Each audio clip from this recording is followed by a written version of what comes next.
अस्सलामुअलैकुम नाज़रीन, मैं मोहम्मद असलम हुसैन सियासत की खबरों में आप सबका इस्तकबाल करता हूँ। आज 17 जून 2025 है। इस्लामिक तारीख के हिसाब से आज 20 जिलहज्जा 1446 हिजरी है। पेश है आज की कुछ अहम खबरें। एयर इंडिया की एक और परवाज में टेक्निकी खराबी पैदा हुई, जिसके बाद मुसाफिरों को उतार दिया गया। सैन फ्रांसिस्को से मुंबई बरास्ता कोलकाता जाने वाली एयर इंडिया की परवाज के इंजन में टेक्निकी खराबी पैदा हो गई, जिसकी वजह से मुसाफिरों को आज मंगल को फ्लाइट से उतरना पड़ा। फ्लाइट AI 180 कोलकाता हवाई अड्डे पर वक्त पर 12:45 पर पहुंची, लेकिन बाएं इंजन में टेक्निकी खराबी की वजह से ताखिर हुई। तकरीबन 5:20 पर परवाज पर एक ऐलान हुआ, जिसमें तमाम मुसाफिरों को तैयारे से उतरने को कहा गया, जिसके बाद लोग खौफजदा हो गए। तैयारे के कप्तान ने मुसाफिरों को बताया कि यह फैसला परवाज की सिक्योरिटी को मद्देनजर रखते हुए किया जा रहा है। इस वाक़े की कुछ तस्वीरें भी सामने आई है, जिसमें एयर इंडिया का तैयारा कोलकाता एयरपोर्ट पर खड़ा देखा गया जब जमीनी अमला इलाके का मुआयना कर रहा था। सैन फ्रांसिस्को से मुंबई बरास्ता कोलकाता जाने वाली एयर इंडिया की फ्लाइट AI 180 के मुसाफिरों को कोलकाता में तैयारे से उतरने के लिए कहा गया, जब हवाई जहाज के बाएं इंजन में टेक्निकी खराबी पैदा हो गई। आज के इस खबरनामे को जर्मनटाइन हॉस्पिटल की जानिब से स्पॉन्सर किया जा रहा है। Germanten super speciality hospital, national award winner doctor Mir Jawad Zar Khan, German trained senior orthopaedic surgeon and director, माहिर डॉक्टर्स डॉक्टर वासिफ आजम और doctor Bharavi Chunduri, senior cardiologist और दीगर डॉक्टर्स हर शोबे में नुमाया खिदमत अंजाम दे रहे हैं। Advance cath lab, MRI, operation theatre, ICU, 2D, ultrasound जैसी सहूलियात से आरास्ता कॉर्पोरेट लेवल हॉस्पिटल, वाजबी फीस में हर मर्ज से शिफायाबी के लिए Germanten super speciality hospital, Attapur. वज़ीर-ए-आज़म नरेंद्र मोदी आज मंगल के रोज कर्नाटक अल्बर्टा में 51वें G7 सरबराह इजलास में शिरकत के लिए कालगरी पहुंचे, जो कशीदा सिफारती ताल्लुकात के एक मरहले के बाद हिंदुस्तान कनाडा ताल्लुकात में एक अहम लम्हा है। वज़ीर-ए-आज़म नरेंद्र मोदी का कनाडा का दौरा नई दिल्ली और ओटावा के दरमियान तनाज़े के दौर के बाद आया है, जिसकी वजह कनाडा के इन इल्जामात के बाद शुरू हुआ है कि 2023 में कनाडा में एक गुरुद्वारे के बाहर NIA के नामजद दहशतगर्द हरदीप सिंह नजार के कत्ल में हिंदुस्तानी एजेंट मुलविस थे। भारत ने इन इल्जामात को सख्ती से मुस्तरद किया था। सिफारती तातुल उस वक्त बढ़ गया जब दोनों ममालिक ने एक दूसरे के जवाब में सीनियर सिफारतकारों को मुल्क बदर किया। रियासत कर्नाटक के नायब वज़ीर आला DK शिव कुमार और रियासत के जंगलात माहौलियात के वजीर ईश्वर ने आज मंगल की सुबह बेंगलुरु के विधानसौधा से आलमी यौम माहौलियात 2025 इको वॉक को हरी झंडी दिखाकर रवाना किया। शिव कुमार ने सामाईन से खिताब करते हुए कर्नाटक के दारुल बेंगलुरु की खूबसूरती की तारीफ की और इसे बागों का शहर करार दिया। DK शिव कुमार ने हरी झंडी दिखाने के मौके पर मीडिया से खिताब करते हुए कहा, ये हम सब की खुशकिस्मती है, ये एक बागों का शहर है। उन्होंने मजीद कहा, पूरी दुनिया में ऐसा कोई विधानसौधा नहीं है। तलबा को अगर विधानसौधा देखना चाहिए, हम सबको आकर इसे जरूर देखना चाहिए। ये प्रोग्राम कहीं और भी मुनक्किद किया जा सकता था, लेकिन हमने विधानसौधा को देखने के लिए यहाँ एक प्रोग्राम का एहतमाम किया है। गुजरात के वज़ीर दाखिला हर्ष संघवी ने तस्दीक की कि एयर इंडिया तैयारा हादसे में 125 मुतासरीन के DNA के नमूने कामयाबी के साथ मिल गए हैं और 124 मरने वालों के अहले खाना से रब्ता किया गया। 83 जांबाज अफराद की मैयतें इनके लवाकिन के हवाले कर दी गई। वजीर ने गांधीनगर में फॉरेंसिक साइंस लेबोरेटरी का दौरा किया, जहां मुतवफ़िका DNA टेस्ट किया जा रहा था। जांच FSL और नेशनल फॉरेंसिक साइंसेस यूनिवर्सिटी की टीमों के जरिए की जा रही थी। संघवी ने जारी कोशिशों की तारीफ करते हुए कहा, पिछले कई दिनों से FSL और NFSU टीमें 24 घंटे अनथक काम कर रही है। रात 11 बजे तक 131 मरीजों का DNA मैच हो चुका है और कुछ वक्त में 6 मजीद DNA सर्टिफिकेट सिविल अस्पताल भेजे जाएंगे। उन्होंने मजीद कहा कि पुलिस और FSL के सीनियर अफसरान इस अमल की निगरानी के लिए रोजाना रात 1:30 बजे तक मौजूद रह रहे हैं। अहमदाबाद से लंदन के लिए परवाज भरते ही क्रैश हो जाने वाले एयर इंडिया के तैयारे का फ्लाइट डेटा रिकॉर्ड, जिसे उर्फ आम में कॉकपिट वॉइस रिकॉर्ड कहते हैं, यह भी मिल गया है। इतवार की रात इसकी दरियाफ्त के बाद जांच में अहम पेशरफ्त की उम्मीद की जा रही है। इस बीच 150 लाशों की शिनाख्त कर ली गई है, जिनमें से 80 अहले खाना के हवाले कर दी गई। 12 जून को हुए तैयारे हादसे के ताल्लुक से 4 दिन बाद भी माहिरीन किसी हतमी नतीजे पर नहीं पहुंच सके हैं।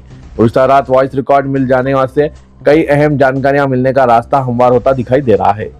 वाजरे के तैयारा हादसे के 28 घंटे बाद ही यानी 13 जून को ब्लैक बॉक्स यानी डिजिटल फ्लाइट डेटा रिकॉर्ड दरियाफ्त कर लिया गया था, लेकिन अभी तक तहकीकात से मुतालिक कोई भी इंकशाफात नहीं किए गए हैं। बहरहाल इनसे हादसे से मुतालिक कई अहम इंकशाफात की उम्मीद भी की जा रही है।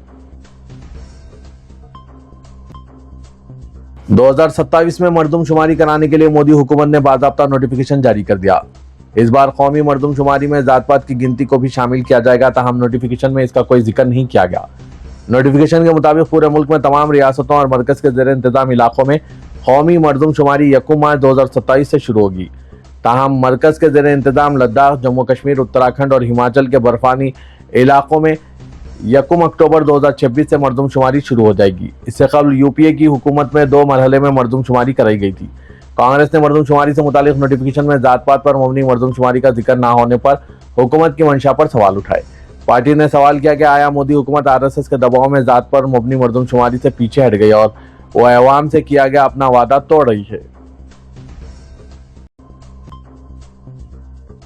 रियासत महाराष्ट्र के दारुल मुंबई में बॉम्बे हाईकोर्ट के जरिए गैर कानूनी तामीरात पर म्युनिसिपल अफसरान को सरजनिश के बाद और इनके मुलविस होने की जांच की हिदायत के बाद शीलगांव में खान कंपाउंड के करीब वाक़ एवी के कंपाउंड में जेर तामीर और हाल ही में तामीर की जाने वाली 4 ता 8-9 मंजिला 17 इमारतों के खिलाफ थाने म्युनिसिपल कॉरपोरेशन की जानिब जंगी पैमाने पर शुरू की गई इंतजामी कार्रवाई को शदीद बारिश के बावजूद भी जारी रखा गया। इस दौरान जिन गरीब शहरियों ने अपनी जिंदगी भर की पूंजी लगाकर और कर्ज लेकर मकान खरीदा था, इनके बेघर होने का खतरा है। मुतासरा मकीन सवाल कर रहे हैं कि जब ये इमारतें गैर कानूनी थी और 8 ता 9 मंजिला तक तामीर हो गई, तब ये म्युनिसिपल अफसरान और पुलिस वाले कहाँ थे? अब हम कहाँ जाए? कई मकीन अपने आशियाने को बचाने के लिए बिजली और पानी के बगैर ही इमारत के नीचे बैठने पर मजबूर हो गए। इसी दौरान म्युनिसिपल अफसरान और पुलिस एहलकारों के जरिए मकान खाली करने की इत्तला सुनते ही 2 ख्वातीन को शदीद सदमा हुआ, जिसके सबब इन्हें मुकामी अस्पताल में दाखिल किया गया। तबीयत संभलने के बाद वो घर आ गई है। दूसरी जानिब चंद जिम्मेदार डेवलपरों ने मकीनों की भरपाई का यकीन दिलाया है। मीडिया नुमाइंदे एवी के कंपाउंड पहुंचे तो इलाके में भारी पुलिस बंदोबस्त के दरमियान म्युनिसिपल अमला जेसीबी और बुलडोजर से मुतअद्दिद इमारत मुनहदिम करने में मसरूफ था। चंद मकानों के मजदूरों के जरिए हथौड़े से भी मुनहदिम करने का काम जारी था। कुछ इमारतों को इस तरह तोड़ा गया था कि इनकी बुनियाद तोड़कर इसे नाकाबिल इस्तेमाल करके छोड़ दिया गया। जायवकू पर मौजूद इंहदामी दस्ते की निगरानी करने वाले एक म्युनिसिपल अफसर से राब्ता करने पर इसने कुछ कहने से इनकार कर दिया। समाजवादी पार्टी के सदर अखिलेश यादव ने लखनऊ में एक प्रेस कॉन्फ्रेंस के दौरान रियासती हुकूमत और भारतीय जनता पार्टी पर संगीन इल्जाम आयद किए और बीजेपी को एक सियासी गिरोह करार दिया जो जराइम पेशा अनासिर और अराजी माफिया को पनाह देता है। उन्होंने बहराज और बाराबंकी की दरगाहों पर मेले पर पाबंदी पर भी तबसरा किया और कहा कि बीजेपी नफरत बढ़ाने का काम कर रही है। उत्तर प्रदेश के साबिक वज़ीर आला ने ये बातें समाजवादी पार्टी अक़लियती मोर्चे की मीटिंग के बाद प्रेस कॉन्फ्रेंस में कही। अखिलेश यादव ने इस बात पर जोर दिया कि बीजेपी सरकारी और गरीबों की जमीनों पर कब्जे में मुलविस माफिया को तहफ़्फ़ुज़ फराहम कर रही है, जिससे रियासत में बद इंतजामी, बेकानूनी और बदउनवानी का राज है। दिल्ली के अशोक विहार और वजीरपुर के दरमियान वाक़े जेलरवाला बाग की झोपड़ियों पर आज डीडीए ने बड़े पैमाने पर इंतजामी कार्रवाई की, जिसमें 1000 झोपड़ियों को मुनहदिम कर दिया गया। अलसुबह ही भारी पुलिस फोर्स, डीडीए अफसरान और बुलडोजर के साथ कार्रवाई का आगाज किया गया, जिससे पूरे इलाके में कोहराम मच गया। मुतासरा इलाका गुज़िश्ता 30 से 35 सालों से आबाद था, जहां सैकड़ों खानदान रिहाइश पजीर थे, लेकिन दिल्ली में बीजेपी की हुकूमत आ गई थी, जिसके बाद यहां पर बुलडोजर कार्रवाई होना तो लाजमी बात है। हुकूमत की जानिब से ऐलान किया गया था कि यहां रहने वालों को वज़ीर-ए-आज़म आवास योजना के तहत अशोक विहार में फ्लैट्स दिए जाएंगे। कुल 1675 फ्लैट्स तैयार किए गए थे, जिनमें से सिर्फ 985 फ्लैट्स ही मुस्तहिक़ीन को अलॉट हो सके, जबकि दर्जनों खानदान ऐसे हैं जिन्होंने अदालत से इसे ऑर्डर हासिल किया, जिसके बाद इनके घर वक्ती तौर पर बच गए। काबिल ज़िक्र है कि तकरीबन 250 खानदान ऐसे भी है जिन्हें ना तो फ्लाइट अलॉट हुआ और ना ही वो अदालत से हासिल कर सके, जिसके नतीजे में वो मुकम्मल तौर पर बेघर हो चुके हैं। मुतासरीन ने इल्जाम आयद किया कि इन्हें बगैर किसी मुतबादिल रिहाइश के अचानक बेदखल कर दिया गया और अब इनके पास ना कोई पनाह है और ना ही कोई जरिया माश। मुतासरीन ने शदीद रद्दअमल जाहिर करते हुए कहा कि हमारा सब कुछ छीन लिया गया है। रियासत महाराष्ट्र के जिला अहलिया नगर में शनि शनगनापुर मंदिर इंतजामिया ट्रस्ट ने मुबैना तौर पर 114 मुस्लिम मुलाजमीन को तादीबी बुनियादों पर बरतरफ कर दिया। इंडियन एक्सप्रेस की रिपोर्ट के मुताबिक श्री शनेश्वर देवा स्थान ट्रस्ट ने मुलाजमीन को बरतरफ करने की वजह तवील गैर हाजिरी, बदसलूकी और इसी तरह की दीगर खिलाफ वर्जियों जैसे वजह बताई है।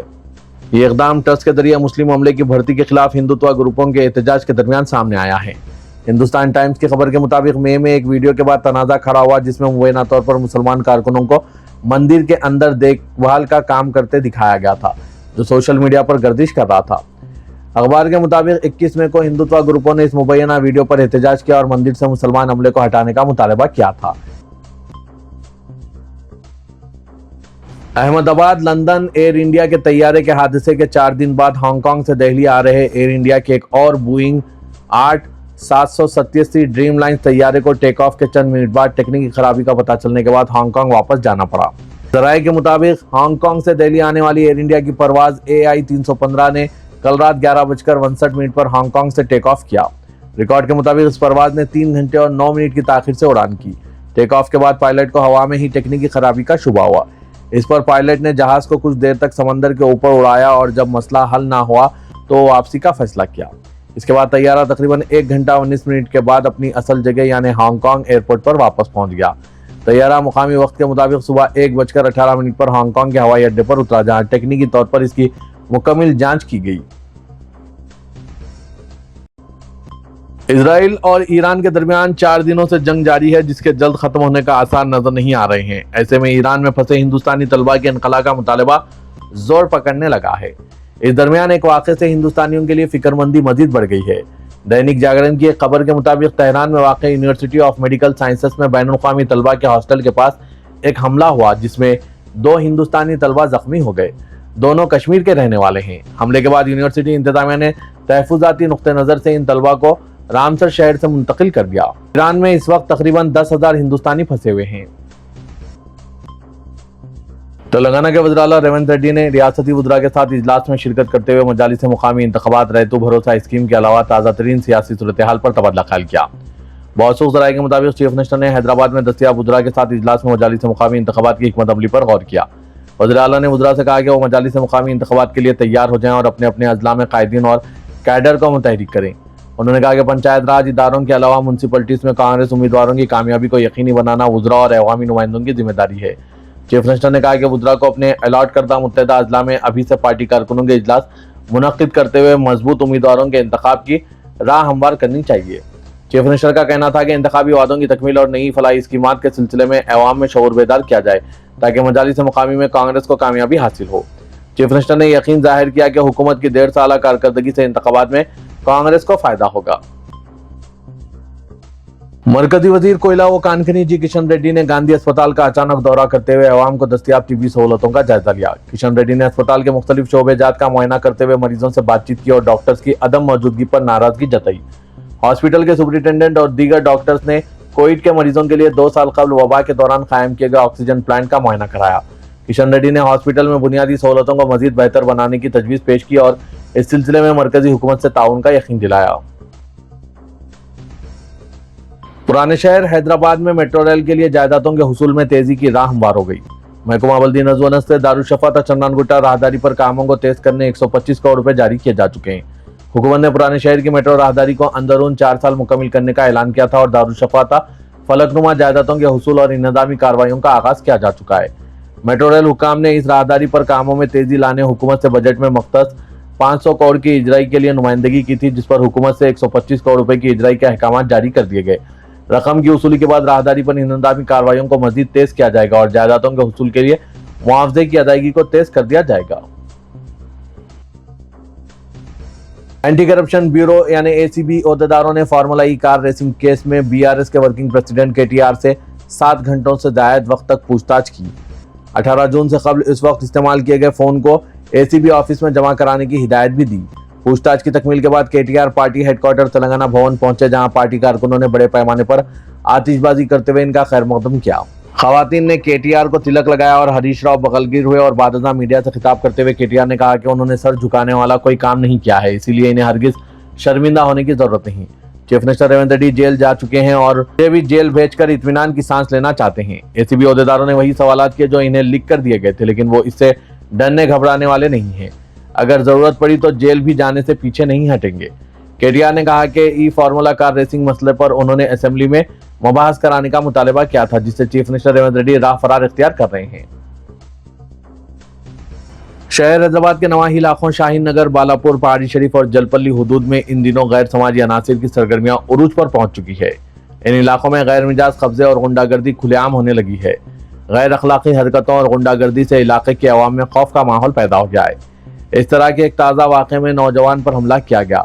जबरन वसूली और गुंडागर्दी के वाक़े में नौजवान को शदीद जख्मी कर दिया गया। बताया जा रहा है कि इन इलाकों में पुलिस बालापुर की गिरफ्त कमज़ोर हो गई है या फिर पुलिस की खामोशी से गैर समाजी अनासिर के हौसले बुलंद हो रहे हैं। एक रॉडी शीटर के रिश्तेदार ने नौजवान पर हमला करते हुए शदीद जख्मी कर दिया। मुकामी दराई के मुताबिक 19 साला लड़का मुश्ताक शदीद जख्मी है, जिस पर एजाज नामी शख्स ने हमला किया। एजाज रॉडी शीटर बालापुर आसिफ का रिश्तेदार है। रमजान के महीने में इनके दरमियान झगड़ा हुआ था और अपनी खुसूमत के तहत ताज़ा हमला होने का शुबा जाहिर किया जा रहा है। रॉडी शीटर आसिफ जेल में सजा काट रहा है और इसकी गैर मौजूदगी में इसका रिश्तेदार इलाके में खौफ और दहशत मचा रहा है। मुकामी अवाम का कहना है कि इन इलाकों में गैर समाजी हरकतें नौजवान नस्ल की तबाही का सबब बन रही है और पुलिस की कार्रवाई से ऐसा जाहिर होता है कि इन इलाकों की पुलिस को कोई परवाह नहीं। इदारे सियासत के महबूब हुसैन जिगर कैरियर गाइडेंस सेंटर वाक़ दफ्तर सियासत एबिट्स में Python full stack development with AI tools के फ्री बूट कैंप का आगाज आज शाम 7 बजे से अमल में लाया जा रहा है। ख्वाहिशमंद उम्मीदवार इस सुनहरे मौके से जरूर इस्तेफादा हासिल कीजिए। मुल्क व बैरून मुल्क में आर्टिफिशियल इंटेलिजेंस और पाइथन की मांग को देखते हुए इदारे सियासत ने इन कोर्सेज का आगाज किया। कोर्सेज में HTML, MySQL, CSS, JavaScript, Django, Python, ChatGPT, Gemini, perplexity वगैरह कराया जा रहा है। माहिर असातिज़ा की निगरानी में आज 17 जून शाम 7 बजे से इदारे सियासत के जिगर हॉल में इसके फ्री बूट कैंप का आगाज अमल में लाया जा रहा है। मज़ीद तफसीलात के लिए इन फ़ोन नंबरात पर रब्ता पैदा किया जा सकता है। फ़ोन नंबर है 9000191481, 9393876978। नाज़रीन, इस खबरनामे से मुतालिक कोई भी खबर पर आप अपना तबसरा कमेंट के जरिए ज़रूर कर सकते हैं। खबरनामे को लाइक और शेयर ज़रूर कीजिएगा। तो ये था आज का खबरनामा। दीजिए इजाज़त। अल्लाह हाफिज़।